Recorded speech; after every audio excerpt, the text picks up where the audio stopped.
Shalom Bapak Ibu yang terkasih dalam Tuhan, kita kembali lagi dan itu saya sangat bersyukur bahwa saya akan menceritakan tentang sesuatu yang menarik dari serial tematik ini tentang kisah mamaku, cerita tentang kemurahan hati dan berkat bagi anak cucu, ya seperti ini. Saya akan bercerita kepada kita tentang apa yang saya alami beberapa waktu yang lalu, beberapa atau minggu yang lalu, ya, yaitu bahwa tanggal 26 Oktober 2025 saya sudah di Jakarta dan kami melakukan ibadah pengucapan syukur karena pada tanggal 23 Oktober yang lalu Tuhan memanggil mama terkasih. Dan begitu banyak yang kami rasakan selama ini dan akhirnya kami sampai kepada ujungnya, yaitu bahwa kami harus merelakan akan mama dipanggil Tuhan, dan ini dalam ibadah pengucapan syukur. Ya, kenapa saya katakan inspiration behind the skin? Karena pada saat itu pendeta yang melayani kami adalah dari GPIB Trinitas Cibubur, dan itu adalah pendeta Adriano Wangkai yang selama ini juga selalu melayani mama tercinta ketika menjadi jemaat di GPIB Cibubur. Dan Bapak Pendeta mengambil ayat dari Mazmur pasal 126 ayat 1 sampai 6, tetapi saya akan meringkaskannya dalam ayat 4 sampai dengan 6 saja. Kita coba baca bersama-sama. Pulihkanlah keadaan kami, ya Tuhan, seperti memulihkan batang air kering di tanah Negeb. Orang yang menabur dengan mencucurkan air mata akan menuai dengan bersorak-sorai. Orang yang berjalan maju dengan menangis sambil menabur benih pasti pulang dengan sorak-sorai sambil membawa berkas-berkasnya. Ini khotbah yang sungguh memberkati saya, sehingga saya mau men-sharingkan itu terkait dengan mama yang sudah berpulang ke surga.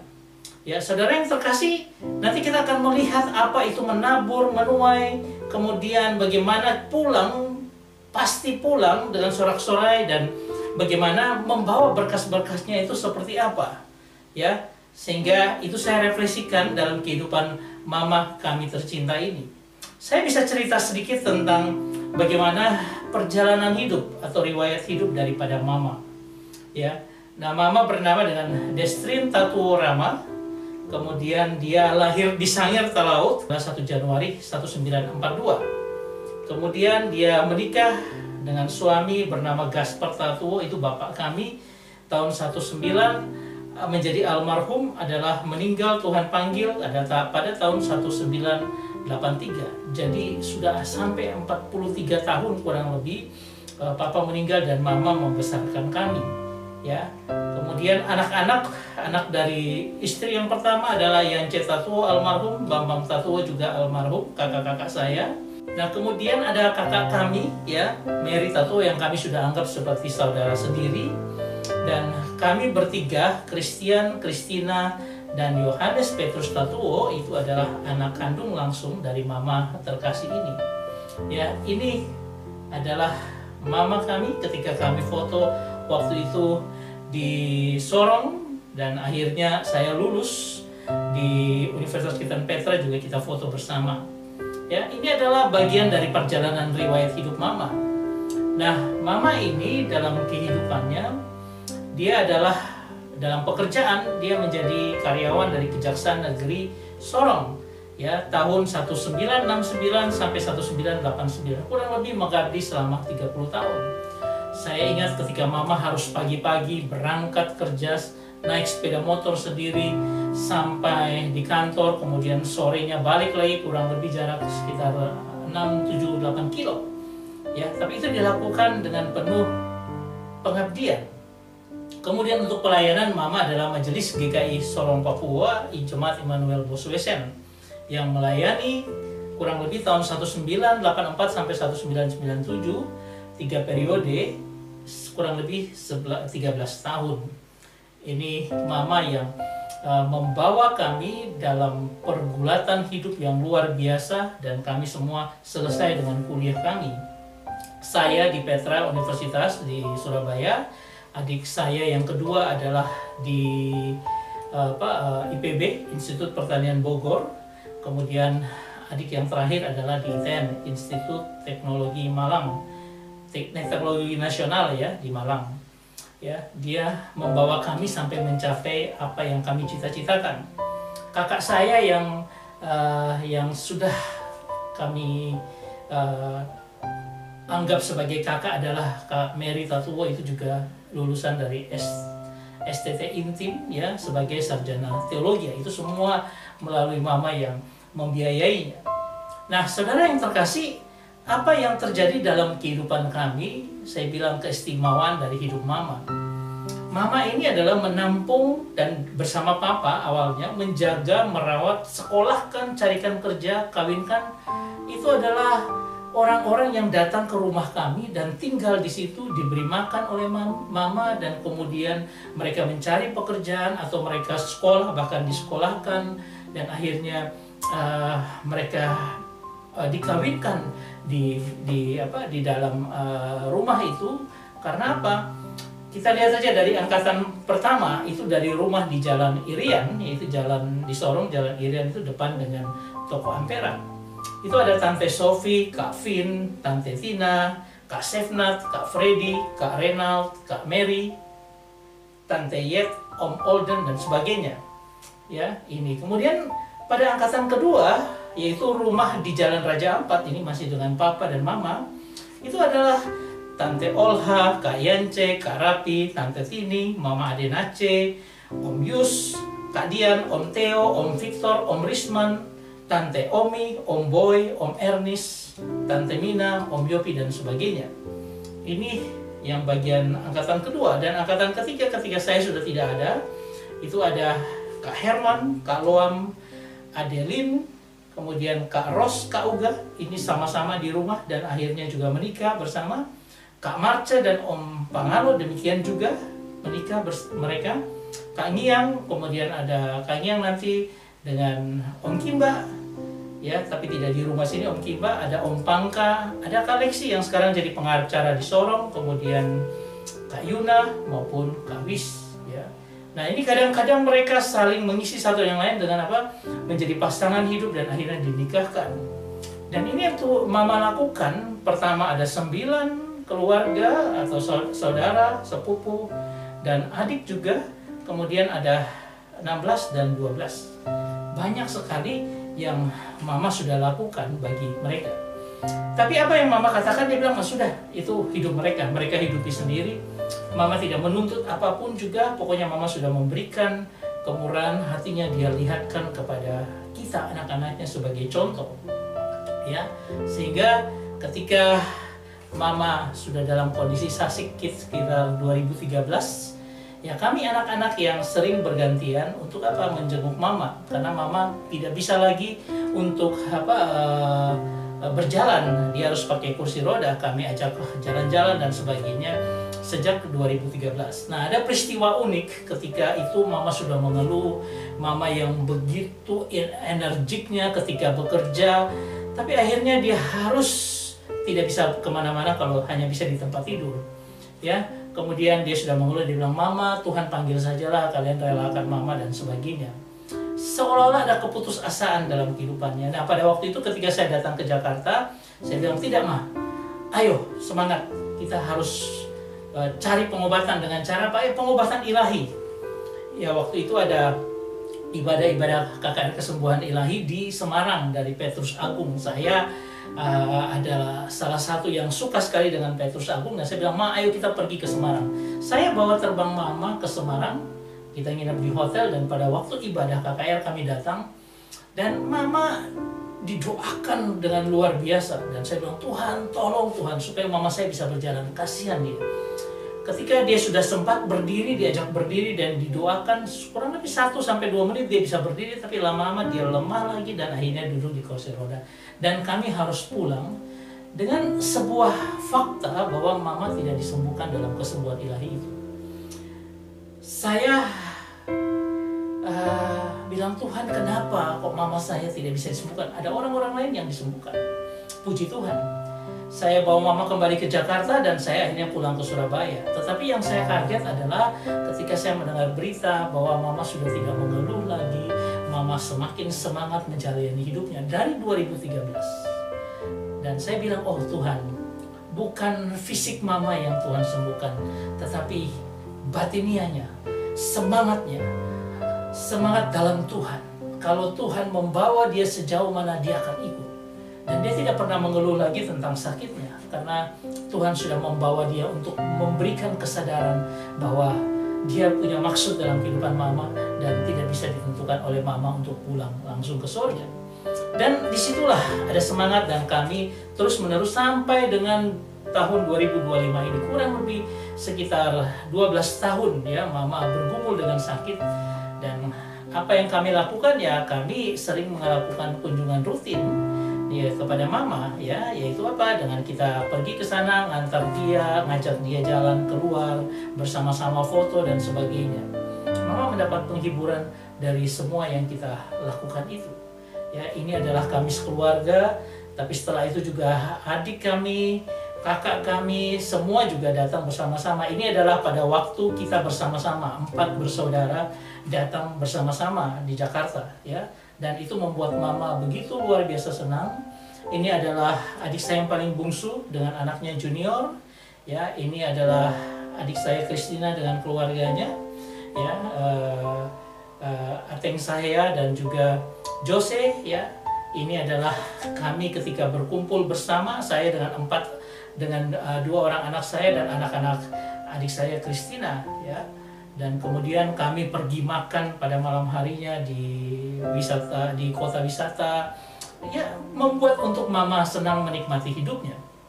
Nah, dan ini adalah kakak saya Mary yang bersama dengan suaminya ya, pendeta Ebenetus Tarigan ya, yang kita bersama-sama juga dengan adik yang bungsu, adik Yohanes Petrus, bersama-sama di Jakarta bersama dengan anak-anak kami. Dan Mama senang menikmati semua itu. Nah, pada waktu kurang lebih sekitar tanggal 19-20, Mama masuk rumah sakit yang terakhir pada Oktober ini. Dan dia dikunjungi oleh rekan-rekan pelayanan adik saya, dan dia sangat senang karena dia menjadi bagian dari jemaat di Trinitas Cibubur ya. Ini ada beberapa teman yang datang menghibur dia, dan pada waktu itu dia masih ceria, ngobrol dan sebagainya, tidak ada masalah. Dan ketika sudah melihat kondisi seperti itu, saya mencoba pada hari Rabu malam berangkat ke Jakarta ya. Ini adalah ketika terakhirnya Mama ya, masih bisa kita lihat bersama ya. Nah, Mama masih pada hari Senin itu Mama masih bisa makan ya, seperti ini ya. Tetapi kemudian pada hari Selasanya dia sudah tidak bisa. Ternyata ketika diperiksa di kepalanya ada tumor yang cukup besar, itu yang membuat dia tiba-tiba pingsan dan kami bawa ke rumah sakit. Tapi sebelum-sebelumnya nggak apa-apa, dan dia dimasukkan ke HCU ya, di rumah sakit Melia itu. Kemudian dikembalikan lagi ke kamar, dan pada Kamis dini hari pada jam pukul 1 malam, 1 pagi ya, itu Mama dipanggil Tuhan. Ini adalah orang tua kebanggaan kami. Kami semua kumpul bersama, dan bagaimana teladan daripada Mama, perjuangan Mama yang luar biasa itu menjadi teladan bagi kami. Kami hantar dia sampai ke lubang kuburnya, dan ini yang terakhir kami dapat adalah sudah diberikan tanaman dan sebagainya. Nanti akan batu nisannya akan diganti karena dia ditumpuk di atas kakak saya yang pertama, kakak Ian Cetatuwo ya. Nah, itu sekilas tentang bagaimana orang tua kami yang sungguh membanggakan kami. Dan saya sungguh luar biasa, papa saya Gaspar Tatuwo dengan ibu saya Destrin Rama ketika saya masih kecil menggendong saya ini ketika ada di di gereja Immanuel Boswesen ya. Kemudian ada satu yang menjadi kebanggaan saya ketika papa meninggal, itu kurang lebih 600-700 meter itu para perawat dari rumah sakit Umum Forum berjajar demikian megahnya, luar biasa. Saya bilang, papa ini orang yang baik sehingga orang mau mengantar dia. Iringan mobil bisa sampai 2 km karena panjangnya orang yang mau mengantar bapak. Karena bapak saya ini orang yang sangat-sangat supel, dia selalu memberikan jok-jok kepada orang, menghibur orang. Dan Anda tahulah bahwa mantri itu itu di Sorong, di kota Sorong itu punya pengaruh yang luar biasa karena masyarakat lebih percaya mantri untuk suntik daripada dokter, ya. Tapi itu zaman dulu, ya. Dan itulah papa saya ketika pada akhirnya dia menjadi kepala perawatan Sorong. Dan dihargai demikian, saya bilang saya harus juga menjadi seperti papa yang mana murah hati, ya, bisa membawa diri dengan baik. Demikian juga mama yang terus murah hati pada saudara-saudara, menjaga, memelihara mereka sehingga mereka punya kehidupan sendiri. Saya belajar tentang murah hati dari papa dan mama saya. Bahkan ketika saya membaca firman Tuhan, pulang sambil membawa berkas-berkasnya. Saya tidak tahu apa artinya, tapi saya coba meneliti apa arti dari berkas-berkas itu. Saudara yang terkasih, coba kita lihat apa kata firman Tuhan dari hal ini. Mazmur pasal 126 ayat 1-3 itu mau menyatakan suatu penegasan, penekanan kalau Tuhan bertindak seperti orang yang mimpi. Jadi orang itu seperti kaget, keadaan dijungkir balikan. Itu pengakuan terhadap Allah yang Maha Kuasa. Untuk ayat 1 sampai dengan 3, bahwa Allah itu dahsyat, dia bisa merubah semuanya. Dan itu terjadi dalam kehidupan kita kan, bahwa Allah sedemikian. Dia bisa merubah dari apa yang menjadi kesedihan kita menjadi sorak-sorai. Nah, pada ayat keempat itu mau menyatakan bahwa Allah itu memulihkan gurun Negeb yang sangat tandus, sekalipun demikian bisa menjadi batang air. Batang air itu adalah dasar sungai yang kering pada waktu itu dan tidak bisa menghidupi lingkungan sekitarnya. Tapi kalau Tuhan datangkan akan hujan, sungai-sungai itu mulai terbentuk, ya, dasar-dasar sungai terisi air, dan akhirnya sebuah padang gurun yang luar biasa Negeb itu, lalu dia digenangi oleh air dan semua kehidupan mulai nampak. Ini bicara tentang tanah yang kering, mengalami kering kerontan, tapi akhirnya dilimpahi dengan air, dan itu merupakan kelimpahan yang dahsyat dan ajaib. Luar biasa, amazing apa yang Tuhan kerjakan.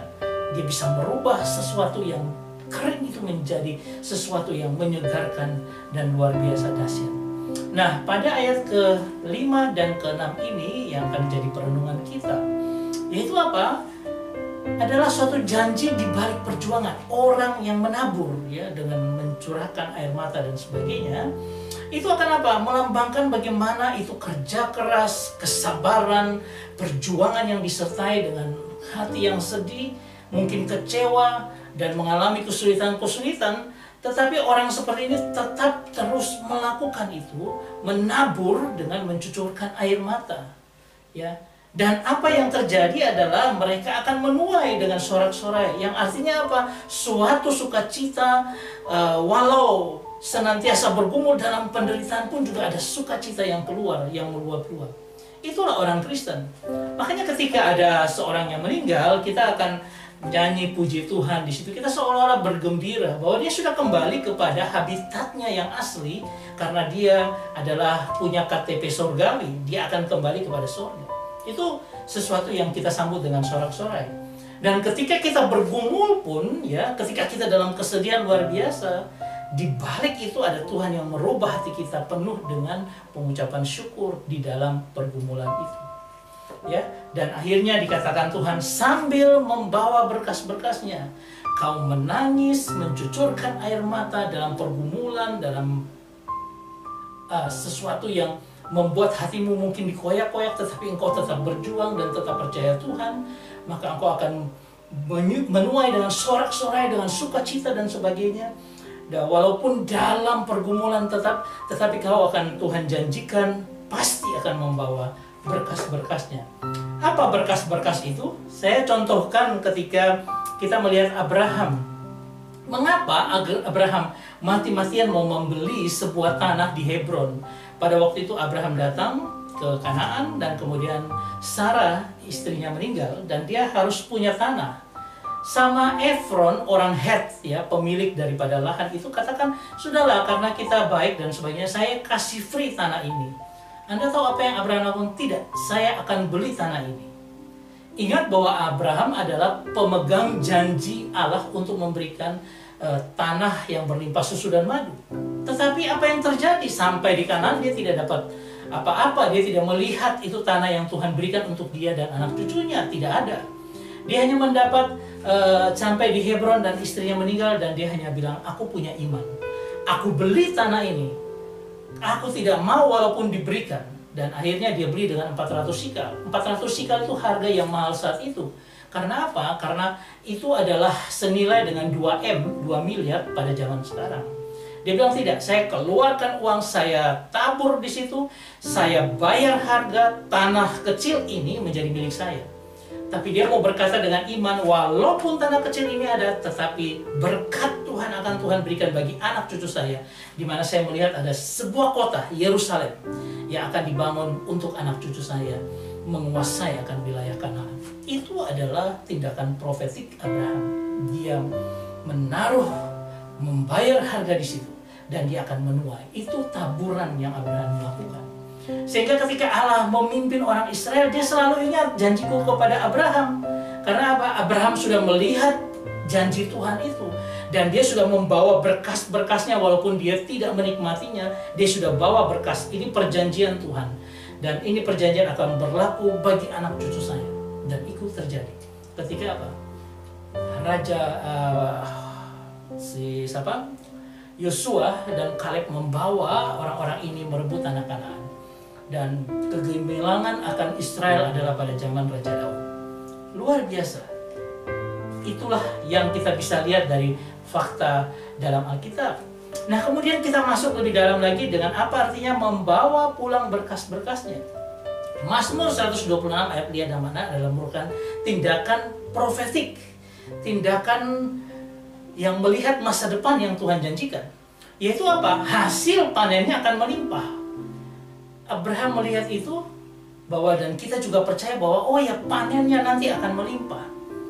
Ya, di mana apa? Representatif dari hasil panen yang sukses dan melimpah itu adalah ketika kita menanam bibit benih di ladang, kemudian kita akan menuainya, ya, dengan melimpah.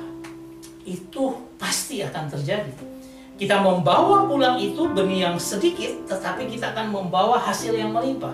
Ingat bahwa benih yang kita bawa itu memang sedikit kan, dibandingkan dengan hasilnya yang luar biasa. Itu adalah suatu kepastian. Nah, semua janji ini pasti digenapi. Karena apa? Janji, penetapan, rancangan Allah tidak akan pernah gagal. Tuhan pasti menepatinya.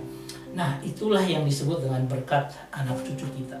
Karena kita sudah pegang pasti bahwa kita akan dapat menikmatinya, anak cucu kita juga akan dapat menikmati belas kasihan Allah selanjutnya dalam kehidupan mereka. Saya mungkin katakan bahwa mama dengan papa yang melakukan semuanya itu mereka tidak menikmati karena mereka masih bergumul dan sebagainya. Tapi ketika melihat kehidupan anak-anak, mereka sudah tahu bahwa berkat saya dicurahkan bagi anak dan cucu saya juga akan menikmatinya.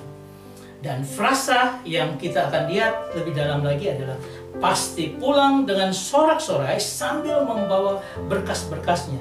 Nah, ini dikatakan seperti di dalam pembacaan kita, dia katakan begini, Bo Yabov Berinah Nose Alum Motaf.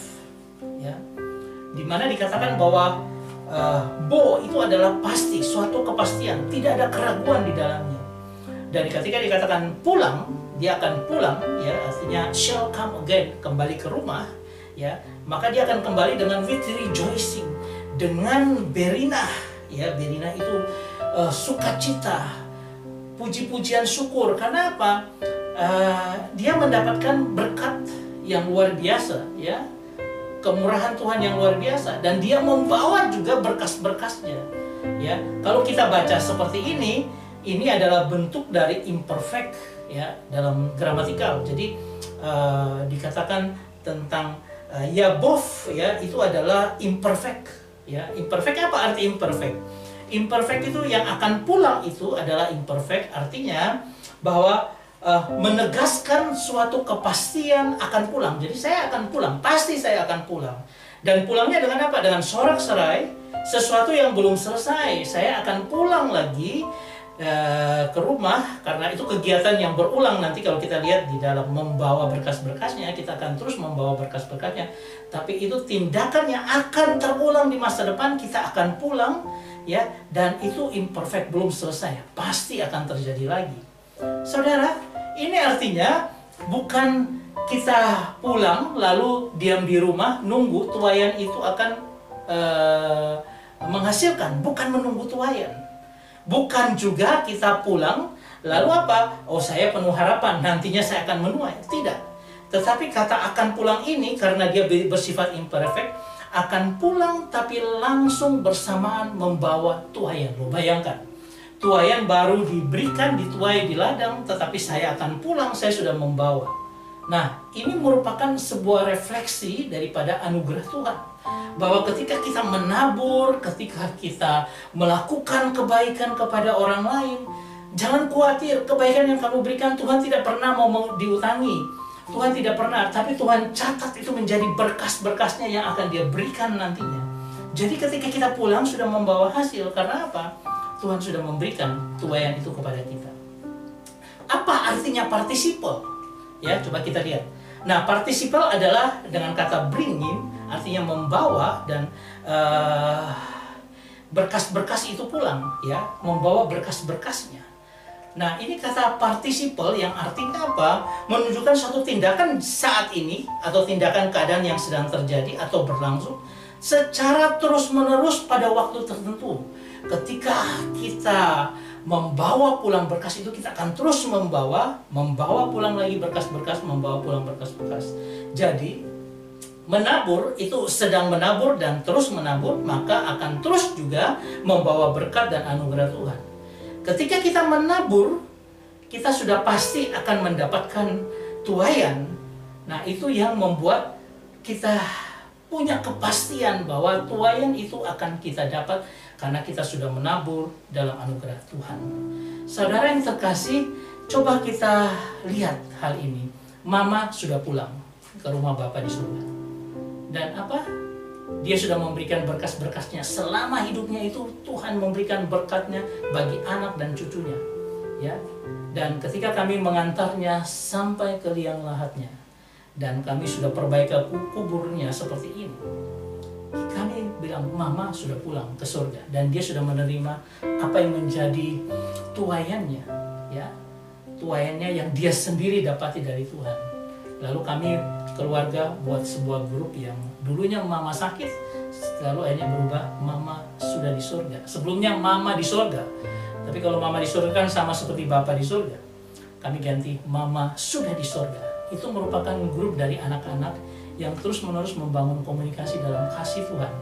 Tuhan yang memberikan semuanya, memberikan ikatan keluarga yang luar biasa. Tuhan akan menjaga sampai dengan akhirnya.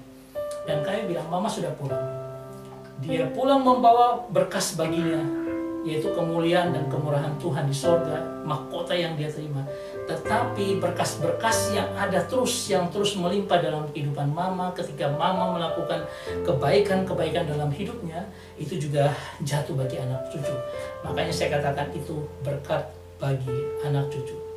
Dan mungkin saya melakukan pelayanan, saya tidak mendapatkan berkat seperti yang saya bayangkan, tetapi saya percaya bahwa anak saya, cucu saya akan menikmati berkat yang dari Tuhan itu. Dan orang Kristen harusnya berpikir demikian, bahwa sudah ada kepastian bahwa kita akan menerima tuaian kita. Tidak mungkin tidak. Kita refleksikan bagi kita semua adalah terus-meneruslah menabur kebaikan. Maka engkau sendiri akan menerima berkat Tuhan. Bukan hanya itu, anak cucumu akan diberkati dan dipelihara oleh Tuhan. Ini renungan yang luar biasa. Dan saya harap ini memberkati kita. Supaya apa? Semakin teguh dalam Tuhan. Dimana kita boleh katakan, apapun yang terjadi dalam hidupku, aku mau terus menabur kebaikan bagi orang lain. Supaya apa? Supaya itu juga jadi bagiku tuaiannya melimpah. Demikian juga bagi anak cucu yang Tuhan berkati. Saya berharap ini menjadi sesuatu refleksi yang baik dalam kehidupan kita untuk senantiasa berharap akan Tuhan. God bless you. Tuhan memberkati kita semua. Amin.